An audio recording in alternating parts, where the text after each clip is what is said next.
Të nderuar miq të dashur vëllezër dhe motra më Krishtin, dua së bashku me juve të komentojmë një pjesë nga libri i Veprave të Apostujve, kapitulli 2 vargu 22 deri në 38. Është një pjesë ku Kishja Ortodokse e vendos përpara nesh të mërkurën e ndryshme, që ka lidhje me ngjalljen e Zotit Jezu Krisht. Pra, është një pjesë ku na tregohet se si Zoti Jezu Krisht u ngjall prej së vdekurit, ishte një dëshmi e profetizuar nga profeti dhe mbreti David. Por që Apostulli Petro e mori këtë profeci të profetit David 1000 vjet përpara Krishtit dhe e tha përpara asaj turme që kishte thënë për Krishtin kryqëzoje. Por në ditën e Pentekostis, ku Shpirti i Shenjtë sipas premtimit që tha Krishti tek apostujt, që ata nuk duhet largoheshin nga Jeruzalemi derisa të merrnin fuqi prej së larti, ky Shpirti i Shenjtë i aftësoi apostujt dhe apostulli Petron, i cili në fillim u tregua frikatsak dhe mohoi Krishtin, por ai u pranua përsëri në rrethin e apostujve për shkak të pendimit të tij dhe u bë përsëri krye apostull, dhe ai i fuqizuar, i tremuruar nga Shpirti i Shenjtë, doli përpara kësaj turme armiqësore dhe dëshmoi për Krishtin e ngjallur duke u referuar profecisë së Davidit. Më konkretisht, ne do të lexojmë çfarë thot apostulli Petro tek turma. Davidi, se ai edhe vdiq do varros dhe vari i tij është tek ne deri në këtë ditë, por duke qenë profet dhe duke ditur se Perëndia me betim i premtoi se nga fruti i mesit të tij do të ngjallë Krishtin sipas mishit që ta ul në fronin e tij, e pa qenë përpara dhe foli për ngjalljen e Krishtit, se shpirti i tij nuk u la në had, as mishi i tij nuk pa prishje. Perëndia e ngjalli këtë Jezu për cilën ne të gjithë jemi dëshmitar. Si u ngrit pra lart me të djathtën e Perëndisë, ai mori nga ati premtimin e frymës së shenjtë. Derdhi këtë që ju tani shihni e dëgjoni, sepse Davidi nuk u ngjit në qiell, por ai thot, i tha Zoti, Zotit tim, ri në djathtën time derisa të vë armiqtë tu në këmbët të këmbëve të tua. Pra, ky fragment që është nga libri i Veprave të Apostujve, siç tham kapitulli 2 vargu 29 deri në vargun 35, është një pjesë thelbësore e argumentit që përdori apostulli Petro për të provuar se Jezu Krishti është Mesia, i premtuar dhe i ngjallur prej së vdekur. Apostulli Petro përmend profetin David, shumë i dëgjuar të spikatur në dhjetën e vjetër dhe tek populli i Izraelit, por pavarësisht se ishte mbret i famshëm që bëri edhe Jeruzalemin kryeqytet, përsëri ai vdiq dhe varri i profetit David ishte i dukshëm për të gjithë. Pra, siç thot edhe apostulli Petro, vdiq do varros dhe varri i tij është i njohur. Pra, Davidi kur flet në profecinë e tij, nuk flet për veten e vet, sepse kur thot nuk do të shoh prishje, ai nuk mund ta ketë folur për veten, se siç tham dhe ishte një fakt, ai vdiq edhe trupi i tij u kalb në varr. Por Davidi profetizoi për Krishtin. Davidi ishte jo vetëm mbret, po siç tham ishte edhe profet dhe dinte premtimin e Perëndisë që një pasardhës i tij, pra i gjakut të tij, do sundonte përgjithmonë. Kështu që Davidi profetizoi për Krishtin, i cili nga ana njerëzore vjen prej pasardhës së Davidit, sepse Vigjeresha Mari vinte nga fisi i Davidit, por edhe Josif vlesori po ashtu vinte nga fisi i Davidit. Prandaj, Krishti quhet edhe biri i Davidit për shkak të origjinës së tij njerëzore. Por profeti David na flet për ngjalljen e Krishtit dhe profetizon jo për veten, por për Mesian, për Krishtin. Shpirti i tij nuk u la në had, mishi i tij nuk pa prishje. Pra, flet për ngjalljen e Jezuit për një trup që u varros, por nuk u kalb si të gjithë trupat e profetëve dhe të drejtë dhe të gjithë njerëzve përpara Krishtit. Dhe vazhdon apostulli Petro dhe thot, ne jemi dëshmimtar, që do të thot, ata ishin dëshmimtar të ngjalljes së Krishtit.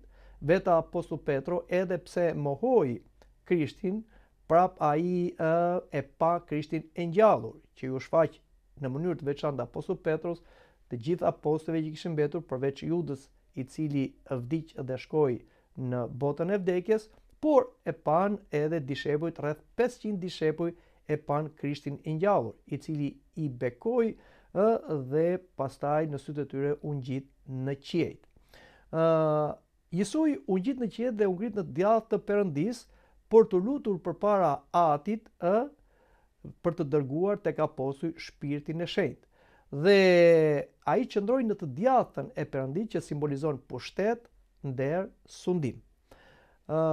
Por duke vajtur në të djathtën e Perëndisë, jo vetëm si biri dhe fjalë e Perëndisë që ai ishte bashkë me Atin nga përjetësia, por u ngjit edhe si njeri, dhe si njeri si kryeprift, tham që ai vajti dhe u lut Perëndisat në të shenjtat e të shenjtave qiellore, pra në shenjtaroren qiellore, duke afruar veten e vet si një ofertë, si një kurban një herë e përgjithmonë, pra gjakun e tij, duke pajtuar Perëndin me njerëzit dhe duke bërë të mundur që shpirti i Perëndisë që pushonte te Krishti, siç e pam dhe në ditën e pagëzimit të Krishtit ose shpërfytyrimin e tij në malin Tabor, tashmë ai do pushonte tek apostujt, te dishepujt dhe gjithë ata që do besonin dhe bashkohen me Krishtin nëpërmjet misterit të pagëzimit.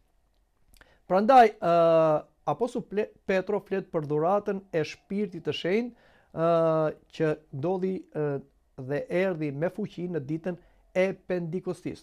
Dhe zbritja e Shpirtit të Shenjtë mbi apostujt tregon pra që Krishti u ngjall, sepse ai u ngjall, u ngjit në qiell dhe duke u ngjitur në qiell dhe duke u lutur Atit Perëndi në qiejt, Shpirti i Shenjtë zbriti mbi apostujt me fuqi.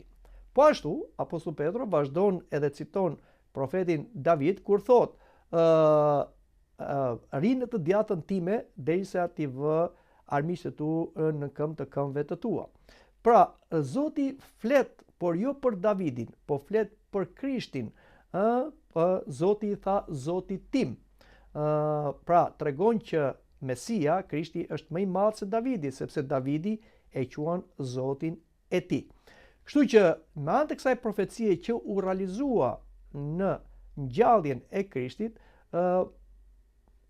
kur apostulli Petro kërkon të nxjisë turmat që ishte manipuluar nga krerët për kryqëzimin e Krishtit, që të besonte në ngjalljen e Krishtit dhe të besonin dhe të pagëzoheshin në emër të Atit, të Birit dhe të Shpirtit të Shenjtë. Të dashur të krishterë, ngjallja e Krishtit nuk është diçka trill, një mit, është një realitet, jo vetëm shpirtëror, teologjik, eskatologjik, por është dhe një realitet fizik, sepse varri i bosh i Krishtit tregon që ai u ngjall prej së vdekush. Dhe çështja është që ne njerëzit duam të shkojmë tek Perëndia, dhe patjetër që ne duhet të dëgjojmë ata që janë të gjallë dhe jo të vdekur. Për shembull, le të marrim një shembull të thjeshtë. Nëse ne jemi në një udhkryq dhe përpara nesh shfaqet një njeri i gjallë që kërkon të na tregojë rrugën, por kemi edhe një varr në krahun ton ku ka një person të vdekur. Tashti, kë do të pyesim ne? Atë që është i gjallë dhe na tregon rrugën për të vajtur në destinacion, dhe këtu po flasim për Zotin Jezu Krisht, i cili vdis si njeri, po ngjall si Perëndi dhe tha: "Unë jam rruga, unë jam e vërteta, unë jam jeta dhe askush nuk shkon tek Ati vetëm me anën time." Apo do dëgjojmë njerëz të tjerë që pretendojnë se janë dhe profet, po që janë të vdekur dhe në varret e tyre janë eshtrat e tyre. Patjetër që i vdekur është i vdekur, kurse i gjalli është i gjallë. Krishti është i gjallë dhe ai si gjallë ju shfaqet njerëzve në kohra të ndryshme, në hapësira të ndryshme dhe ju tregon rrugën, të vërtetën dhe jetën për të shkuar tek Ati. Prandaj, të dashur të krishterë, le të besojmë në Krishtin e ngjallur, le ta dëgjojmë Krishtin e ngjallur dhe le të bashkohemi me Krishtin e ngjallur për të bashkuar me Perëndin.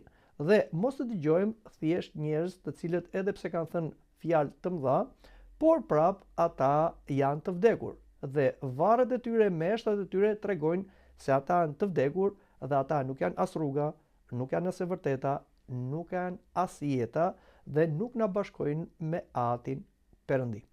Mendoj që këtu ta mbyllim edhe bisedën tonë të shkurtër për të takuar në një takim tjetër. Deri atëherë, mirupafshim dhe përshëndesim njëri tjetrin me përshëndetje paskale që kemi ne të krishterë ortodoks për 40 ditë.